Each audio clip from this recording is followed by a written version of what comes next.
Melancholy Baby was just turned out to be fantastic, and I know some of you've seen it already, and it's about to load. But I wanted to talk about what that whole thing was about. You know, Danny, you wrote it. Did you write it? Did you? Do you know what He it's doesn't about? remember that he wrote it, but he wrote it. Yeah, I think I wrote it. I think he wrote it. Danny's having a little trouble being awake today. Yes, a little bit. Okay. Yes, I wrote it, and I thought it was good. And I also thought that it touched on the issue of what is our relationship to sexuality as What? sexuality as our organs go numb. That was the philosophical question I was posing. Which organ did you have in mind, Danny? I'm just curious. Olfactory. That old factory. Yeah. So I can tell you one story. I can tell you two stories. How many stories do you have? One. You have none Nice. to tell. No. One at a time. Does it relate? It relates with this, of course. It's one of Bob's Life Gogrand's favorite jokes.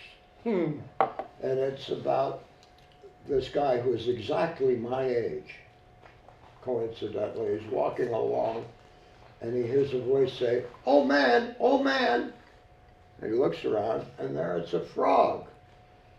And the guy says, the frog says to the old man, he says, "Pick me up, kiss me, I turn into a beautiful princess, and we have wild sex all night."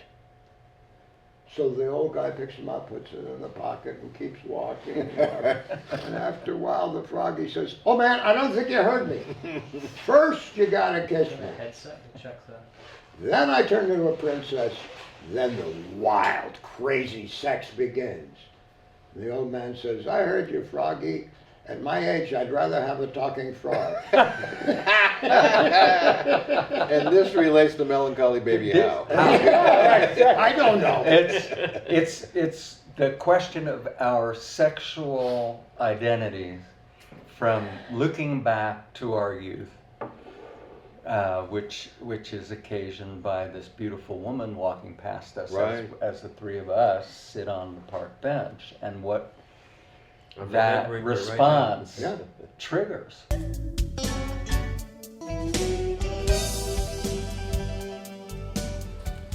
Remember that? Beautiful woman walked by, taking it all in, sweetness.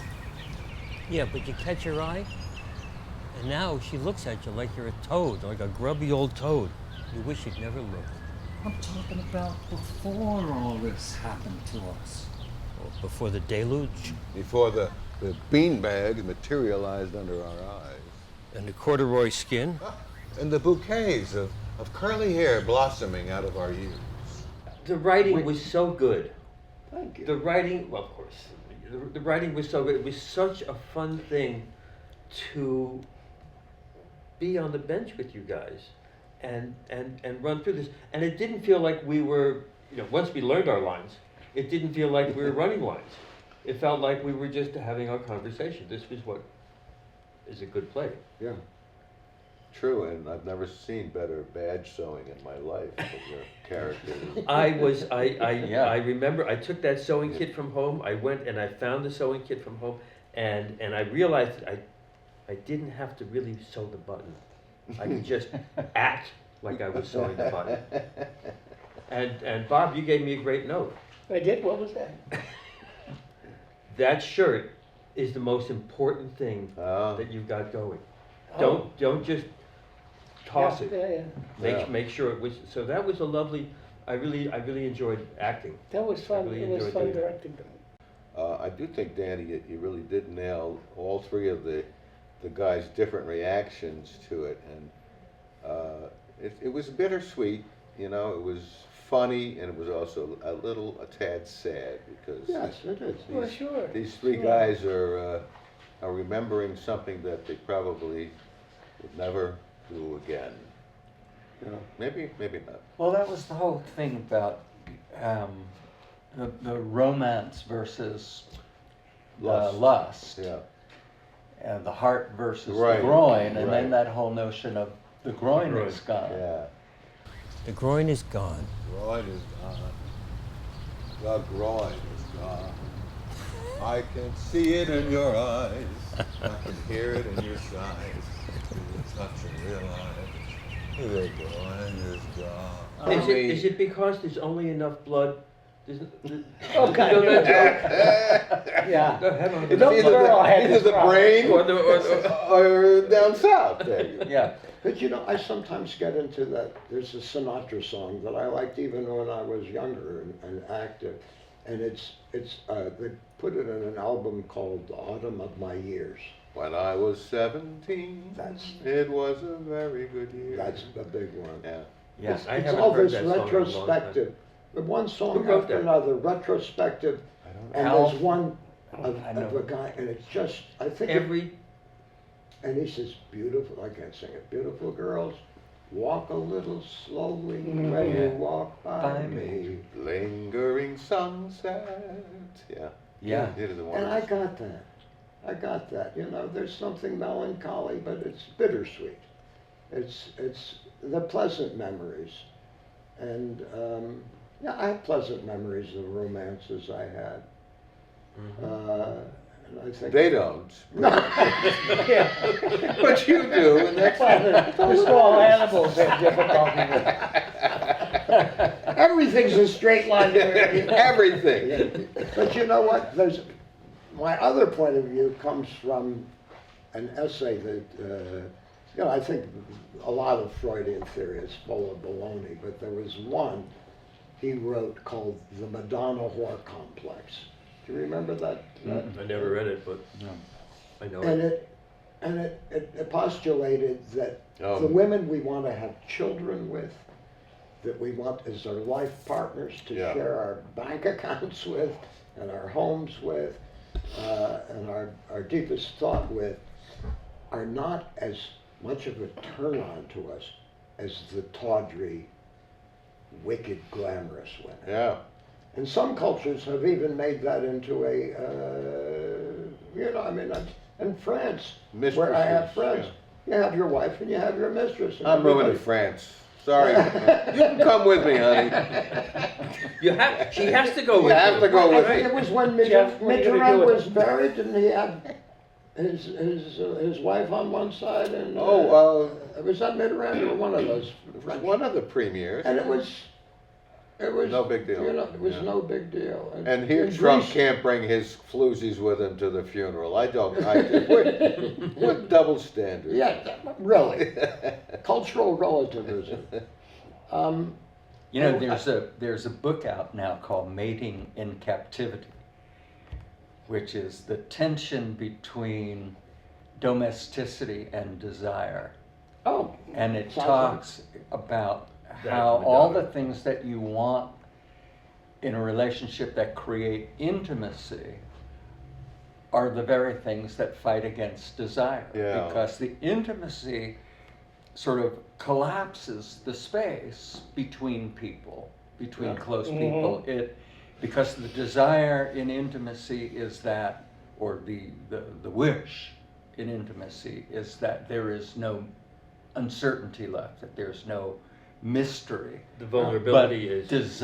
Right, exactly. Yeah. Vulnerability is basically dismissed, whereas desire lives in the space between people. It sounds like an extension of the Freudian I think it idea. is. It's kind of sad. And remember in the 60s, they tried to solve it with open marriage. Open marriage, yes, yes, yes. And O'Neill's, right? And remember their marriage Fell apart. fell apart. Who? It was O'Neill, there was a a couple couple- of psychologists. Oh, okay. And they was a made a yellow book called paperback. Open Marriage. It was a what? It was The a yellow yellow paperback. Only a bookseller would have that. And it was kind of based on this idea, you know, we're this team, but we know that everybody likes something a little strange, and so you know, you. But do- it didn't go well in this society. How could it? No. The society is It's so repressed, it's Repressed. so, Well, one of the way we men are hypocrites is we think it's a good idea until our wives do it. yeah. Yeah. You know, not such a great You idea. know, men are hypocrites, aren't we? I hate that. Yeah. That's why I'm having the operation. So Another we'll one? call you Danielle for the near future. Whatever you want. But I can tell you, I have one other story, then I'm gonna shut up. No, you You won't. won't. No, you're not going to shut up.